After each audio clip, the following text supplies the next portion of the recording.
Well, good morning, everybody. Barry Jones, SP History, continuing with our series on the formation of the deep state.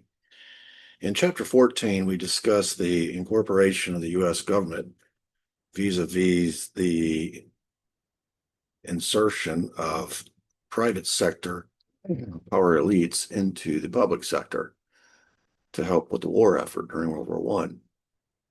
And of course, along with these power elite individuals came these power elite operating principles, namely the Ultra Vires doctrine. And we've discussed that ad nauseum. Ultra Vires is all about maximizing profits. Public interest doesn't matter. And you immunize yourself and your corporation in the process. As long as that's in the private sector, the people at least have the public sector, the government, to protect them from exploitation, from abuse, et cetera, coming from at the hands of these owners, these power elite in the private sector. But if the public sector ever adopts that mentality, then the people are left with nobody, nothing to watch out for their interests. No one's looking out for the public interest. Everyone's trying to maximize profits, and everyone who matters is immunized from any sort of liability. So the people literally have no one representing them, no one speaking for them, and then they have no recourse because they're all immunized. It's a very dangerous place to be. That is essentially tyranny. That's what that is. And that's where World War I really becomes a dangerous sort of threshold that we crossed as a nation, bringing into the public sector this private sector ultra vires doctrine. And what I want to look at today is how these power elites, this new emerging deep state, and this new partnership between public and private sector cemented itself as and began pursuing in their interests for their purposes policies during the interwar years that are going to have very big ramifications going forward, namely into World War II. So we're looking at the interwar years, and I'm going to give you a couple examples of the deep state and the policies that it pursued during the interwar years. And then I'm going to give you a couple examples of the deep state during World War II, literally countermanding the orders, the directions handed down by the commander in chief. In other words, examples of the deep state completely doing its own thing in the face of what FDR wanted. Just to kind of give you a glimpse into who's really calling the shots here, who's the boss, and who thinks that they're the boss. So that's what we're looking at today. These power elites, we start off, I began by describing it when the rise of corporations, no matter how many corporations were present in the United States, ultimately, when you get right back to it and weed through all the subsidiaries, and you weed through all the shell companies and the holding companies and the trusts that have been established, try to hide ownership, it really all comes back to the same 50 or 60 men. Even FDR, I gave you a couple of quotes from FDR when he ran for office. He understood that. He said it was 100 men.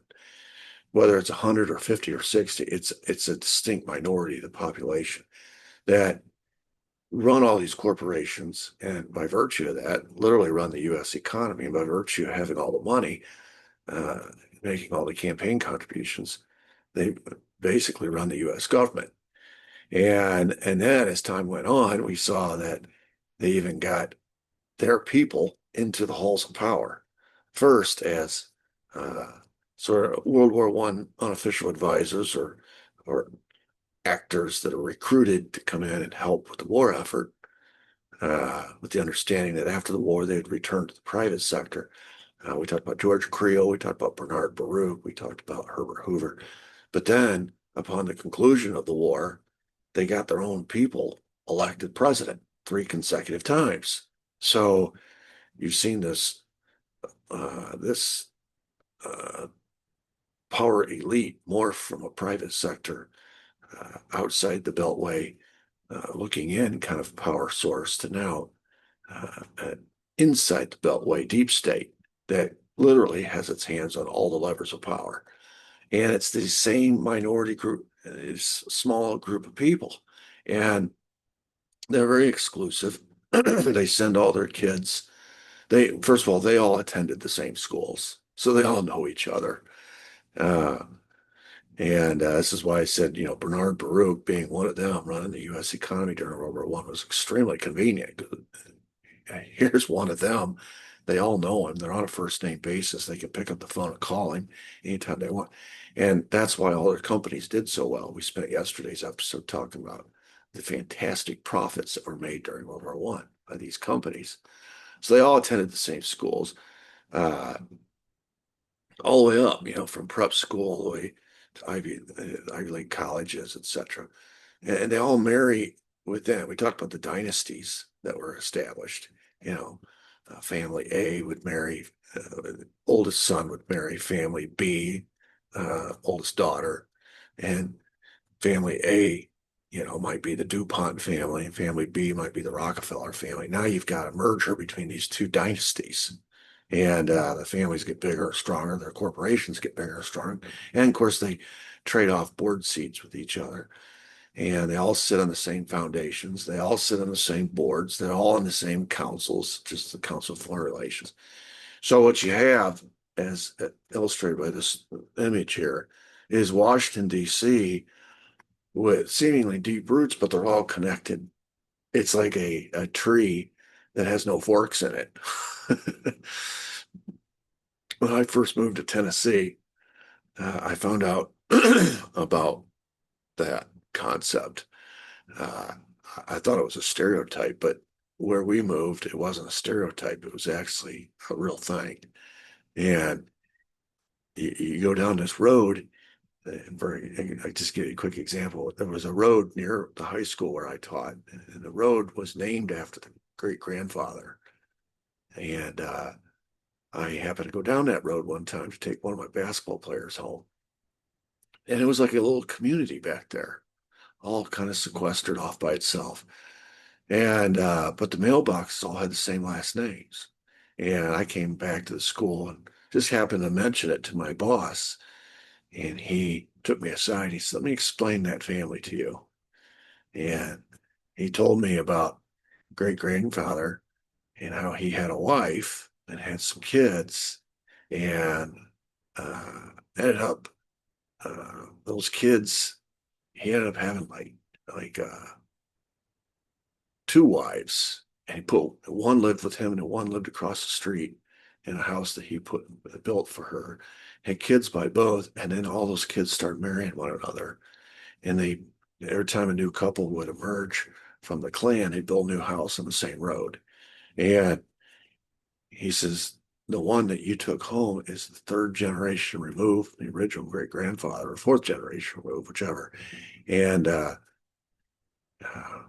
he says that's just the reality of the of where you live now in certain places with certain families. So be careful what you say. That was the point. Everyone's related. So that was the deal here in Washington too.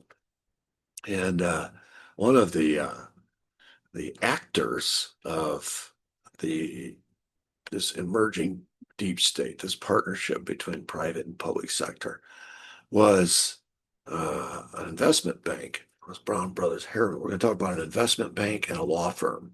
These are two of the movers and shakers of this deep state. And this is the largest private investment bank in the late 1930s. So these are what we call the interwar years between World War I and World War II. And basically, the purpose of Brothers Harriman was to act as a United States base for it had multiple purposes, but Fritz Thyssen was a German industrialist who was extremely involved in Adolf Hitler's rise to power and the financing of Germany's comeback, if you want to put it that way, from World War I.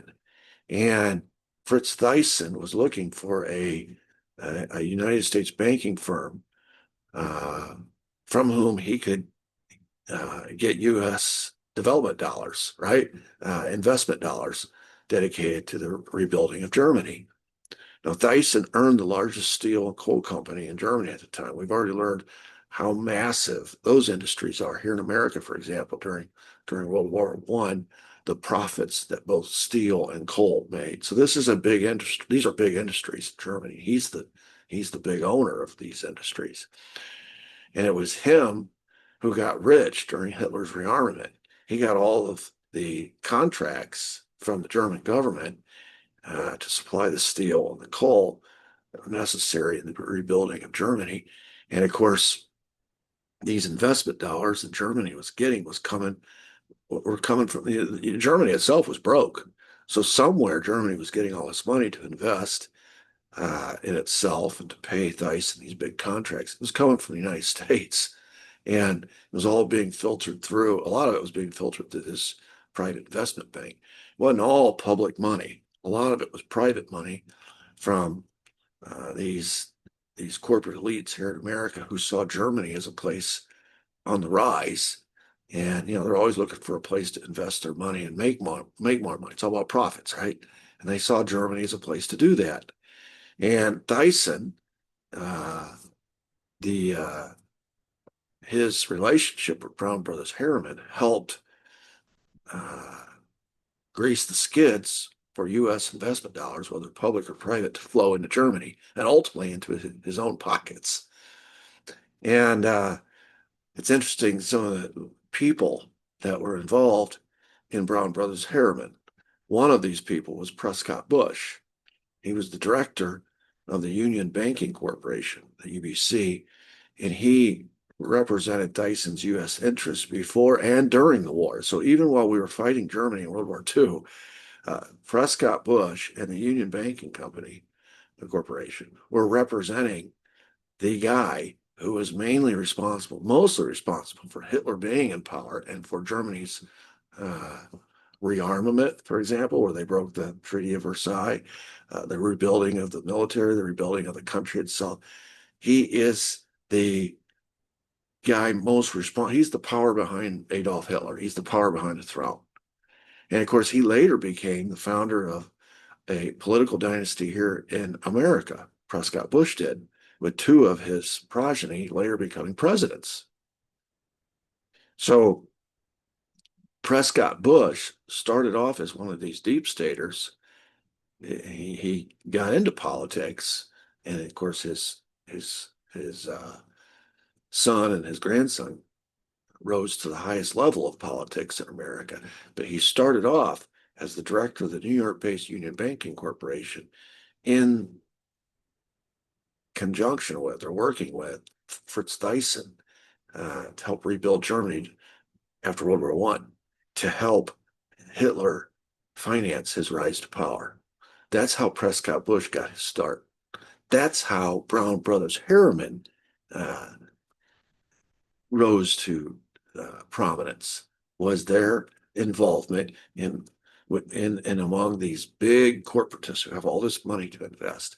And they invested it in Brothers Harriman, who then turned around and invested it in Germany, who then turned around and financed, obviously, Hitler's rise to power, but invested it in Fritz Thyssen to provide the coal, the steel. It wasn't just Thyssen. There were many others we're going to learn as well. But that shows you that what I'm going to try to establish here as we proceed through this is a reason or a motive for these deep staters here in America to, there's a motive to protect these interests going forward, even up to and including, if it includes a world war, somehow, because of all these investment dollars that they've funneled into Germany,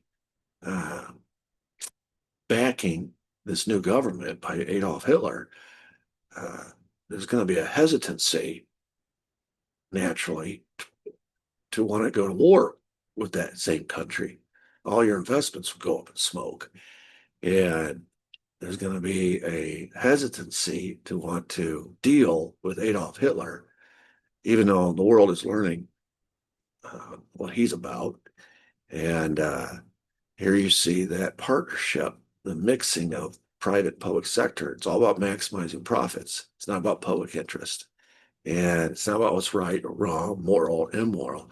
It's about protecting those investments, making money. So you see how compromised we are going to be when World War II breaks out, when some of our biggest, most influential deep staters, power elites here in America, have financed this rise to power through a private investment firm that is run by Prescott Bush, whose son and grandson later will become president. Now, I always stop here and tell the story of this guy right here. His name is Smedley Butler. He wrote a book when he retired from the Marine Corps. And the reason this is appropriate in this moment is because he's going to identify Brothers Harriman as his real boss, as the real boss in all of these things that he did in his career as a United States Marine commandant. He thought was coming out of the White House, coming from his commander in chief. It wasn't until he retired that he realized the truth. Maybe he learned it earlier, but it wasn't until he retired that he actually spoke the truth. And he said, quote, "I spent 33 years in active military service. And during that time, I spent most of my time as a high-class muscle man for American big business, for Wall Street, for their bankers. In short, I was a racketeer, a gangster for capitalism. I helped make Mexico safe for American oil interests in 1914. Remember, Woodrow Wilson sent troops down into Mexico. Maybe Smedley Butler was one of them. He says, I helped make Haiti and Cuba a safe place for the national bank boys to collect revenues in. Remember, again, it was Woodrow Wilson who sent troops into Haiti. And we all know about the Spanish-American War and our efforts to get Cuba. He says, I helped in the raping of over half a dozen Central American republics for the benefit of Wall Street. Remember the Roosevelt corollary? Latin America is now in our hemisphere. It is part of our sphere of influence now. And it was a warning to European countries to stay out. We would decide the fate of Latin and South America. Here he is saying, I helped in the raping of over half a dozen Central American republics for the benefit of Wall Street. He continues, I helped purify Nicaragua for the International Banking House of Brothers Harriman in 1902 all the way to 1912. I brought light to the Dominican Republic for the American sugar interests in 1916. I helped make Honduras right for the American Fruit Company, United Fruit, in 1903. And in China in 1927, I helped see to it that Standard Oil was unmolested.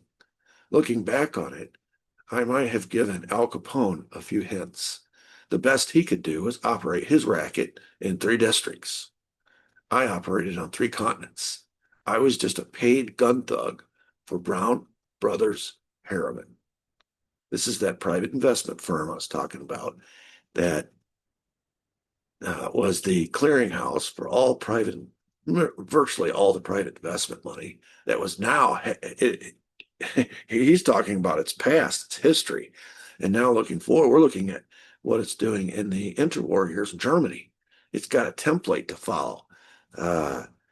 We're looking at Germany as a potential, another sphere of influence here going forward, just like we did back in the early 1900s, Latin America, the Far East, and China, and Mexico, and Haiti, all these different places. Smedley Butler has a first-hand account of this because he was there. And this is what I'm saying we're now trying to do in Germany, okay, in these interwar years, which of course is going to complicate things when Adolf Hitler turns into the madman we all learned about in history class. So this is, again, ultra vires being practiced. It's maximizing profits, whether it's in the public interest or not. There's no way in any of these examples that Smedley Butler referenced, that any of our actions were in the public interest of those indigenous peoples, the locals. It was all in the public interest. It was all in the interest of these bankers, these Wall Street investors, uh, these fruit company owners, Standard Oil. It was all for them. He was essentially a gangster for capitalism. And of course, that's before World War I. Now it's all made it into the government. And now the government is, prior, they were acting on the interests of people who were making all the campaign contributions from the outside looking in. Now they're the ones making these foreign policy decisions. Okay. The Hardings of the world, the Hoovers of the world, the Coolidges of the world, and of course the Prescott Bushes of the world, who's in the private sector technically, but you can't tell the difference because it's like they're all part of the same racket. And so that's the private investment firm, Brothers Harriman. Another prominent institution, Sullivan Cromwell, was the most powerful law firm during this era, also based out of New York City. And everything's coming out of New York City. Remember, we talked about how the economic capital of the world shifted after World War I from London to New York City. So it has anything to do with money. It's coming out of New York City. And its purpose was to protect all of its clients from wartime harm and or post-war liability. This is Ultra Vires, right? Immunize yourself so that there's no liability before, during, or after. We can do what we want, and there's no liability. We'll face no repercussions, no consequences. So that's Sullivan Cromwell's job. Immunization from corporate liability. And that includes all of the clients on its client list that are doing business with belligerent countries, meaning that during World War II, the United States was fighting Germany. At the same time, these deep staters here at home are doing business with these big German companies. And because there's a lot of money to be made. Remember, war, profits. And they're relying on a private investment firm like Brothers Harriman to get them access, but they're also relying on Sullivan Cromwell to keep them from any, facing any blowback from this. And if the American people knew that these bigwigs, and by extension, the United States government itself, was doing business with the very nation we're fighting, it seems like a small conflict of interest, does it not? And so some of these companies that we were doing business with, these deep staters doing business with, include IG Farben. IG Farben was the chemical company in Germany that produced the Zyklon B gas that was used to gas the Jews at the concentration camps. And we're doing business. And Sullivan and Cromwell and two prominent individuals we're going to discuss in a minute, were their job. They were tasked with preventing the American people from learning about this. Another one was Krupp Steel, a very prominent German steel company, and the Italian Superpower Corporation, hydroelectric power company in Italy, which was one of the top employers and top corporations in Italy. No, all of these companies are coming from Germany and Italy. These are the Axis powers. That's who we're fighting. We're fighting Mussolini. We're fighting Hitler on one hand with the left hand. With the right hand, we're doing business with them.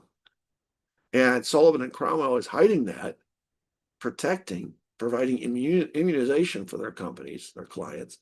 And Brothers Harriman is getting them these contracts, getting them these this access to these business relationships.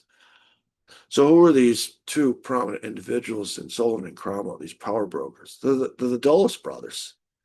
John Foster Dulles, who would later become the Secretary of State under Eisenhower. He's got an airport in Washington named after him.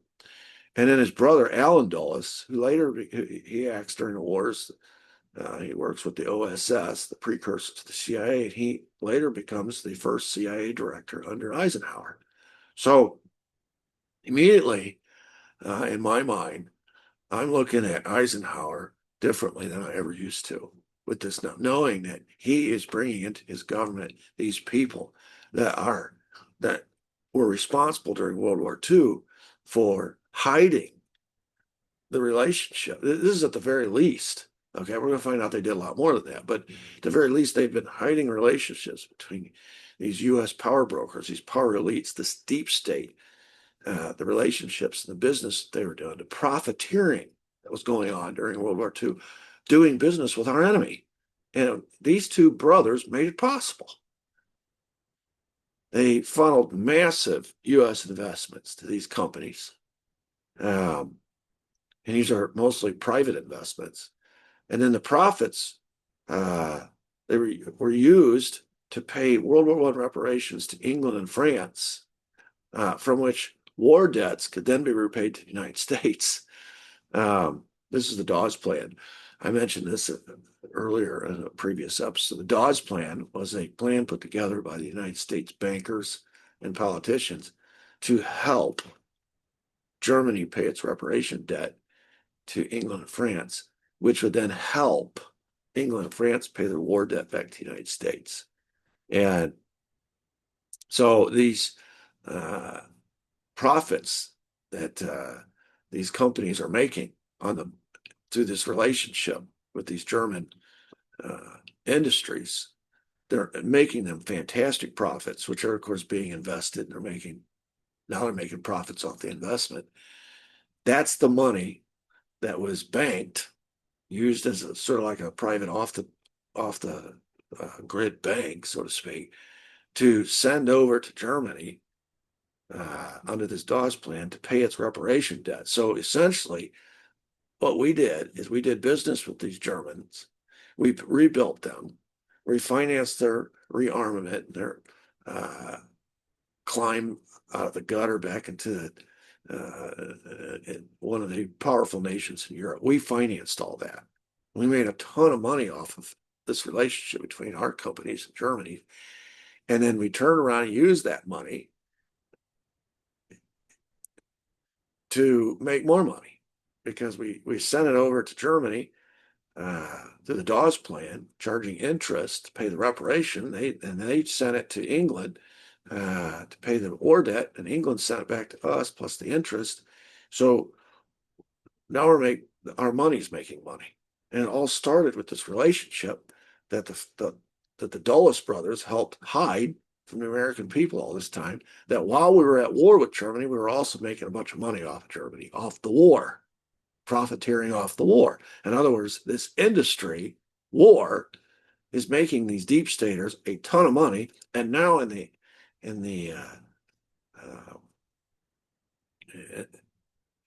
made money in the interwar years. It made money, and it's going to make money during the war, and it's going to make money after the war, because they have these power brokers who are literally just doing the bidding of these deep staters, like Brothers Harriman, establishing these connections, these relationships, helping facilitate them.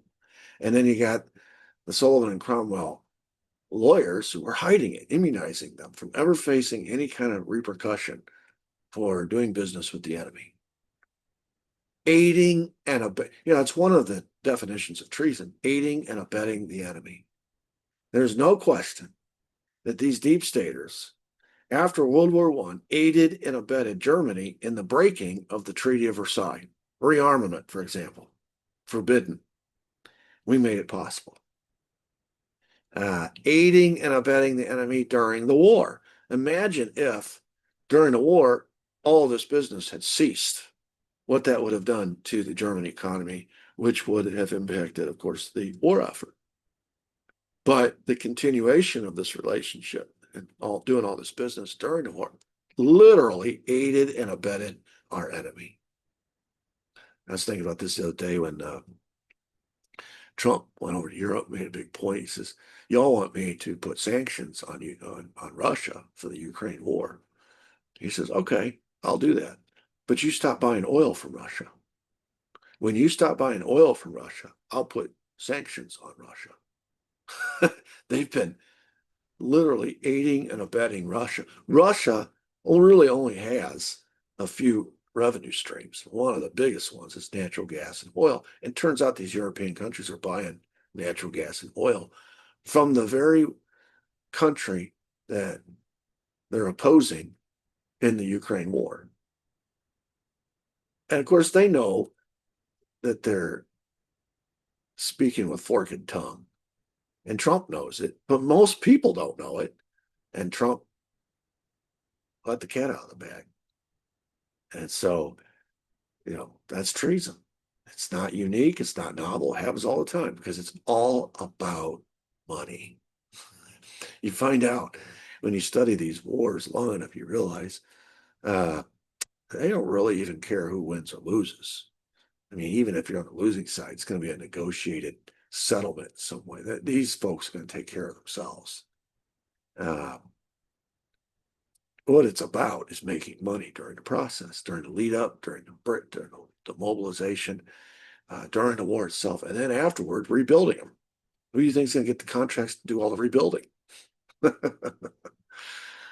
So, two entities. These are deep state entities. Brothers Harriman, the investment bank, that set up all these business relationships, facilitated all this money being made, and then Sullivan and Cromwell, the lawyers who hid it and immunized, provided immunity. And that, because you're talking about the high rollers in America, these are the big shots, and they're the ones who are going to prevail upon foreign policy coming out of our halls of power, the politicians, to say when World War II is breaking out all across Europe, to say we need to stay out of this war, we need to stay neutral as long as possible, because right now neutrality is paying off for us in a big way. And they had all these investments at risk. And so it's a pretty neat trick to be able to stay out of the war as long as we did, to hide these, to protect these investments. It's a pretty neat trick to be able to convince FDR to stay out of the war as long as we did, and still at the same time hide the reasons for it. That's what Sullivan Cromwell was responsible for. American people never found out why these companies were so keen on staying out of the war, not passing judgment on Hitler, et cetera, et cetera. He was their business partner. This is James Angleton. When Dulles was, later after the war appointed to be the head of the new director of the new CIA, he had to hire somebody to be the counterintelligence chief. And he interviewed this guy, later hired him.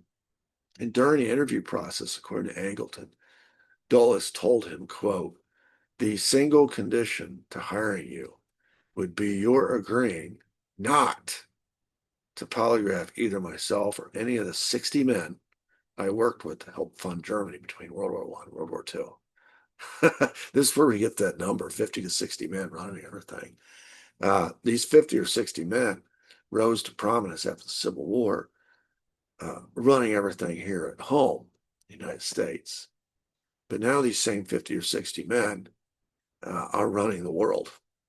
And he's telling Angleton, you are never to ask any questions about how that we helped fund Germany between World War I and World War II. That is off limits. And so that was immunization from personal liability. So Sullivan and Cromwell, this is how Ultra Vires wormed its way into the federal government. You see all of the trademarks. You see this desire to maximize profits as World War I raged, and the United States government learned firsthand, as did these big corporatists, how much money there was to be made. So right as World War I ends, this Dawes Plan goes into effect to help make more money off the peace, right? And to do business with all these German companies and help rebuild Germany, even though it violated the terms of the treaty. Because it's all about maximizing profits. So we could go on and on and on, example after example after example, about how our government either turned a blind eye or participated, was complicit in the maximization of profits, even at the expense of the public interest, even at the expense of what was morally right, even at the expense of doing the right thing. They didn't care about the right thing.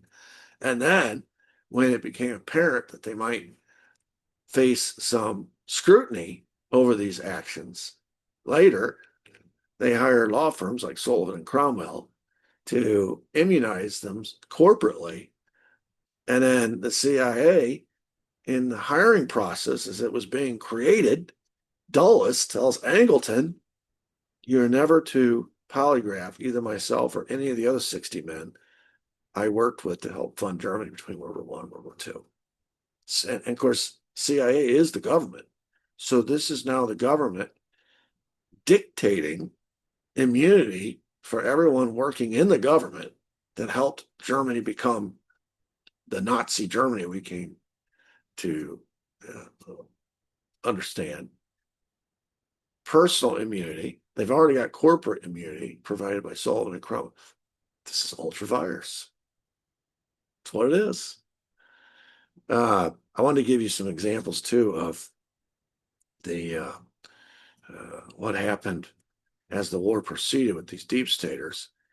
But I think I'm going to hold off on that and save that for the next chapter, because I want to explain it, and I don't want this could go on for a while. So I'm going to hold off on that and make it a separate presentation. So today's topic was about showing or demonstrating how the deep state practiced ultra vires as a matter of policy now during World War I and in the aftermath during the interwar years, and even up to and including World War II. You'll see it when we get into the next topic for sure.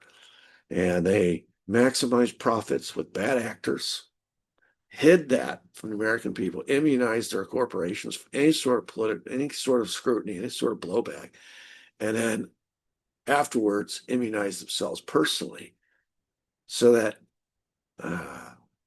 no one would ever face, none of them would ever face any recrimination for this treason. That's what it is, aiding and abetting the enemy. You know, if you go back to my original video on this channel, I said I wanted to demonstrate time and time again where treachery became treason. And when it crossed over and ceased to be treachery and now was decidedly treason. And we decided that was the Spanish-American War. And now they've got a template. And now, as a result of all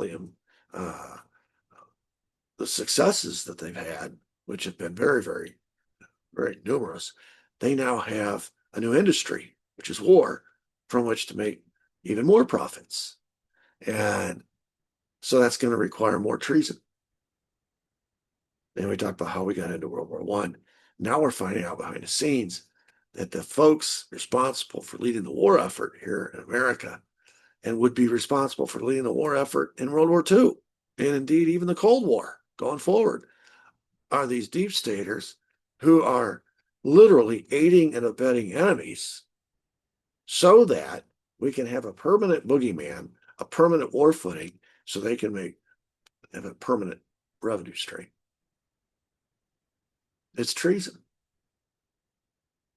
Now, I hope you see where we're going with this, because we're going to eventually, when we get to 60, run into somebody in the White House who sees through all this and tries to stop it. And by that point in time, the deep staters have been in control for a long time. And they're not going to take kindly to a young president trying to stand in the way of their cash cow and all their plans to make more cash, more war, more treason. And they're going to do something about it. So, by the time you get to 63, these folks have committed so many acts of treason. And remember, one of the definitions of treason is getting rid of, overthrowing the president, overthrowing the leader in his government. What is one more act of treason, especially if you can get away with it? And the people that will be behind the scenes planning this whole thing will be the ones also immunizing yourself from any sort of consequence. It'll be the same people. I'm getting ahead of myself. So anyway, this is the Interwar Years, Brothers Harriman, Sullivan and Cromwell, Ultra Vires, aiding and abetting the enemy, immunizing the people that were doing it, the people committing the treason, and maximizing profits, all in the name of money. All right, that's enough for today. I'll do the second half of this topic in chapter 16, I believe. Until then, God bless.